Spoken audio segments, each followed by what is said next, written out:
Ақ халаттылар таңғы сағат 10 шамасында науқасқа алғашқы медициналық көмек көрсетуді бастады. 5 сағатқа созылған ота барысында жәбірленушінің денесіне бірнеше бытыр алынған. Оқ ішкі ағзаларға ауыр зақым келтірген. Науқастың қазіргі жағдайы аса ауыр. Науқастың түскен жағдайы ауыр. Белгісіз біреулер ломбардқа шабуыл жасап оқ атылған. Науқасқа жағдайының ауыруына байланысты жедел түрде операция жасалды.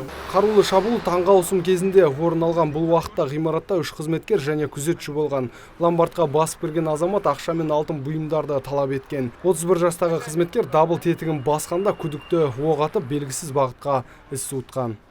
Сағат 10-да мен жұмысқа келген уақытта бұл жерде ломбардтың жанында уже полицейскілер тұрған.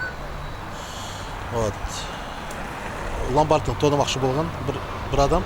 Кассир әйеліні аткен бір рет. Ол әйеліні алып кетті, скорый. Ол адам қашып кетті. Тергеу амалдары кезінде күдіктінің шолақ мылтықтан оқ атқаны анықталды. Қазіргі таңда осы жайтқа қатысты іздеу жарияланып, тергеу амалдары жүргізілуде. Қазақстан Республикасы қылмыстық кодексінің 2 бабы бойынша қылмыстық іс қозғалып, полицейлер күдіктінің жеке басын анықтауда. Іздеу шаралары жүргізіліп жатыр. Күдікті азаматтың азиат нәсілді, шамамен бойы 170-175, орта денелі, және де қиындық тудырып тұрған бір сәт ол медициналық маскада болған, және көзінде көзделіп болған. Сол қиындық тудырып тұр.